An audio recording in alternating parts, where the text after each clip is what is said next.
down though, fella. Get in the car. Bro, hell. Stop. Get in there. Oh, y'all hurting me. Get in the car.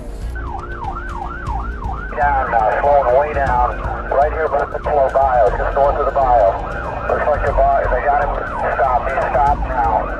He's the road again.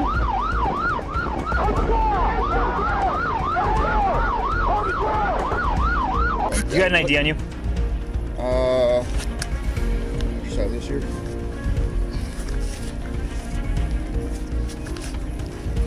Okay, well, I'm gonna need your name. So, you got any identification as far as your name? No. I'm gonna need that. Yeah, we don't know what name. Everyone knows the CIA. They're more powerful than the FBI and definitely out of reach for those local cops. But guess what? Even the best make mistakes. One slip up, one messy situation, and guess who has to step in? The same cops they look down on. So here are 3 times CIA agents messed around and found out.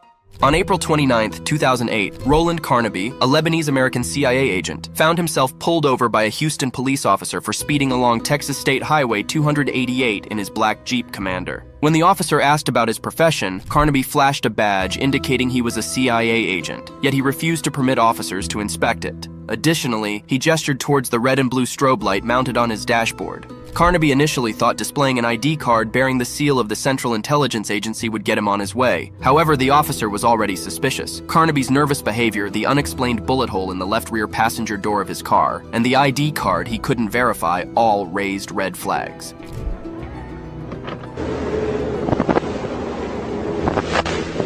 Let's see ID again. Not every day you stop somebody from the CIA. I'm not. Car plate.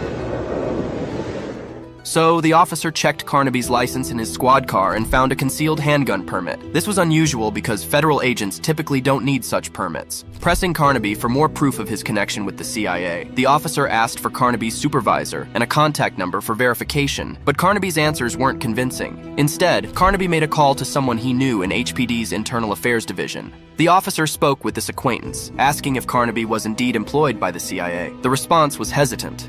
Possibly yes. However, this wasn't enough for the officer to let Carnaby go.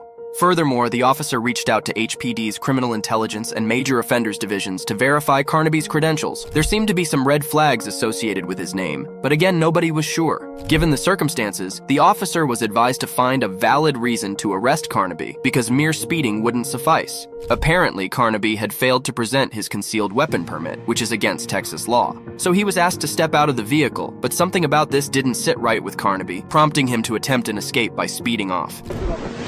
I've got one of our supervisors coming out to the scene right here. Can I get you to step out of your truck for me, sir? Step out of your truck for me. Step out of your truck for me, sir.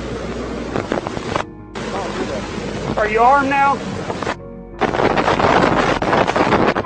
During the chase, Carnaby spoke to a friend on the phone who told him to stop, but he said he couldn't. He then tried calling the FBI and someone in the Houston Police Department, but got no help. The dangerous high-speed chase lasted for 50 miles at speeds up to 120 miles per hour. Finally, Carnaby had to stop because his car was running out of fuel, but even then, he didn't cooperate with the police. The first officer approached the passenger side and broke the window with a billy club because he thought Carnaby was acting erratically and not obeying orders. Seconds later, Carnaby opened his car door and stepped out from the driver's side. As he did, he accidentally dropped his shiny BlackBerry PDA and reached to pick it up from under the seat. Unfortunately, Officer Clark was coming around to the front with his gun drawn and fired when he saw Carnaby reaching for something shiny. This action proved fatal.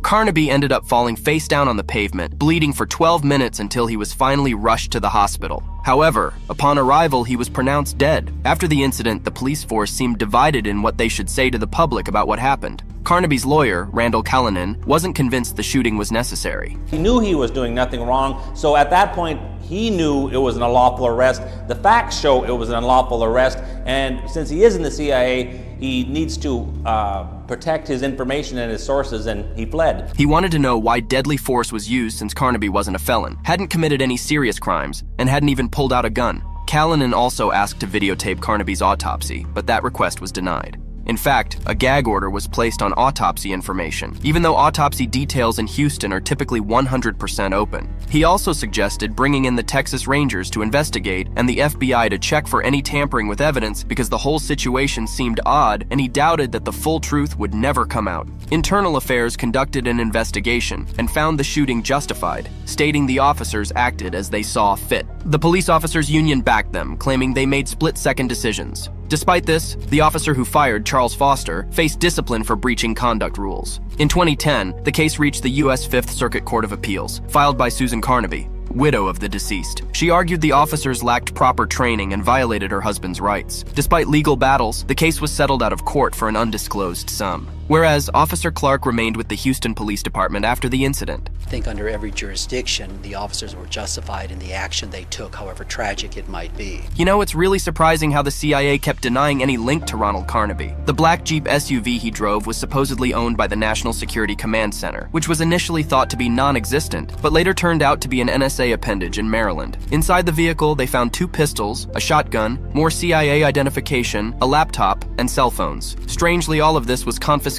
by federal agents, and nothing was returned to Carnaby's wife. Some of it got taken by federal agents, and there are rumors the police got rid of some possessions and videos of what happened. Even though his house was full of CIA stuff, the agency flat out said he never worked for them. But it's really sad how the media jumped to calling Carnaby a CIA wannabe right after he died, even though he likely served the nation. But what's really messed up is that nobody came to his defense after the shooting. Can you believe it?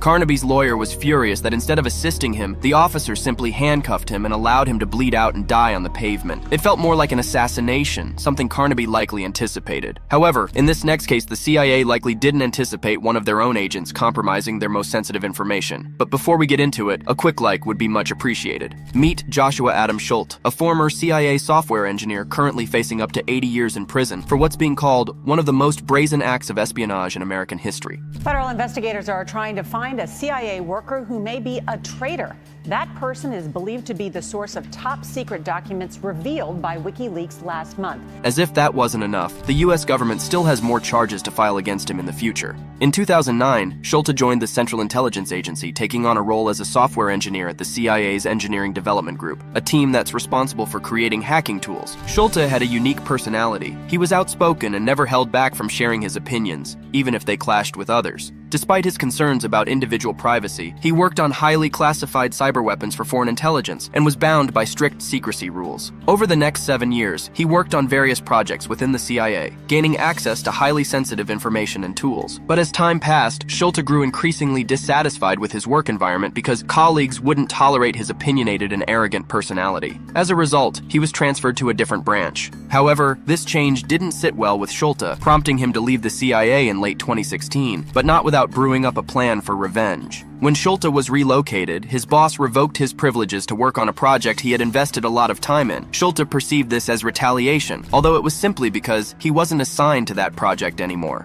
Despite having new projects to focus on, Schultz took matters into his own hands. On April 20th, 2016, after other developers had left the CIA office, Schultz utilized his secret server administrator session to carry out a series of cyber actions on the CIA network. He aimed to restore his revoked privileges, access the backups, copy the entire hacking tool development archives, revert the network to its previous state, and delete numerous log files in an attempt to cover his tracks. Then from his home computer, Schultz sent the stolen CIA files to WikiLeaks, utilizing anonymizing tools like the Tails operating system and the Tor browser, as recommended by WikiLeaks to potential leakers. Finally, on May 5th, 2016, after transmitting the stolen files, Schultz wiped and reformatted his home computer's internal hard drives. Over the following months, business at the CIA agency continued as usual. However, on March 7th, 2017, WikiLeaks started publishing classified data from the stolen CIA files. Between March and November 2017, they released a total of 26 batches of data, known as Vault 7 and Vault 8. These projects contained approximately 8,761 documents and several hundred million lines of code, featuring tools capable of hacking into nearly every consumer device imaginable, including Apple and Android phones, TVs, and laptops.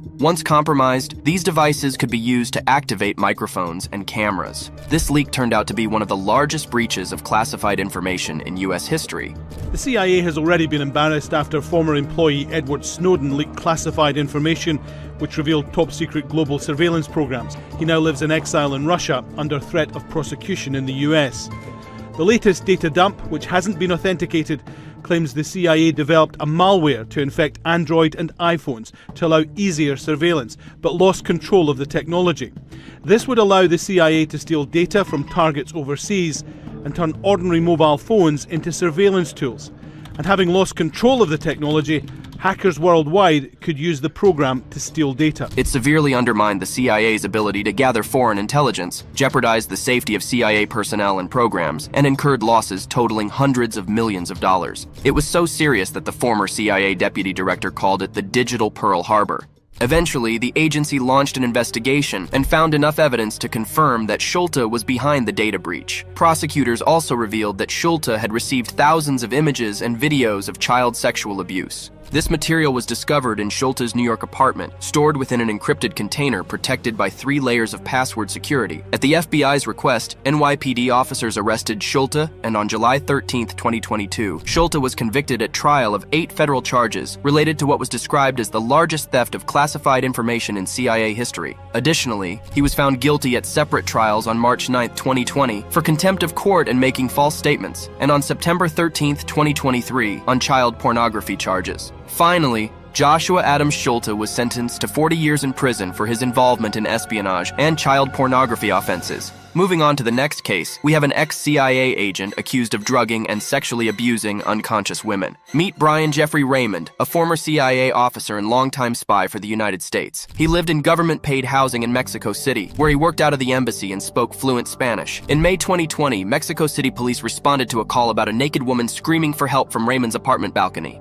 According to court documents, the woman's last memory was drinking wine with Raymond during a date at his U.S. Embassy-leased home before blacking out. She also claimed that he had sexually assaulted her. As a result of this statement, an investigation was launched, which ultimately resulted in numerous charges. Court documents said Brian Jeffrey Raymond grew up here in San Diego County. I learned he was arrested in a gym parking lot in La Mesa earlier this month. While he's facing just 1 charge now in connection to 1 woman, prosecutors say he's being investigated for crimes against at least 21 other women. It appeared that 21 other women had stepped forward, reporting similar incidents of drugging and sexual assault. According to federal prosecutors, Raymond was described as an experienced sexual predator who exerted power and control over unconscious women by undressing them, sexually assaulting them, photographing them, and recording them without their knowledge or consent. Well, Raymond didn't waste any time and bounced back to the United States the day after the investigation kicked off. With the COVID-19 pandemic going on, he had to quarantine in Virginia for 2 weeks, after which he resigned from the CIA. Even the agency wasn't happy with his actions and publicly condemned Raymond's crimes. Thanks to CIA Director William Burns, he even kicked off some reforms in May to sort out claims, help victims, and crack down on misconduct faster. And while all this was going down, State Department agents got their hands on a warrant to dig through Raymond's phones.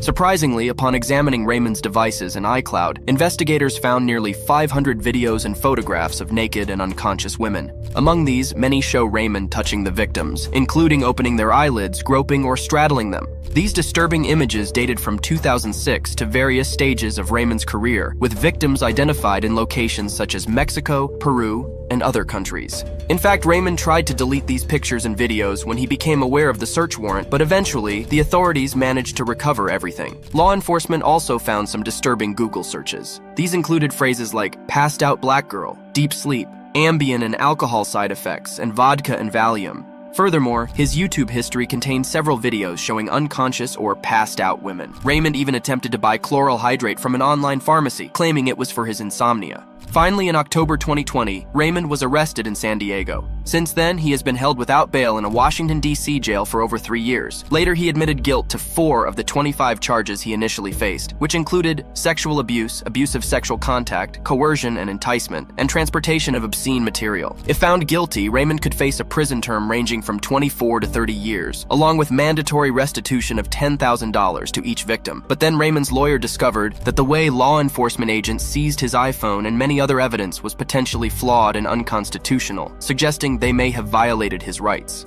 A case against a former CIA officer who's accused of drugging and sexually abusing unconscious women could soon collapse. A judge is set to hear arguments tomorrow. She's expected to decide whether federal agents botched the execution of a warrant that they used to search the defendant's phones. They argued that if the evidence was gathered unlawfully, it could discredit the entire investigation and lead to Raymond's case being thrown out or his sentence reduced. As a result, his sentencing was postponed, and now Raymond is scheduled to be sentenced in September 2024. And that's it for today, folks. Please hit that like button, and we'll see you in the next one. Until then, stay safe.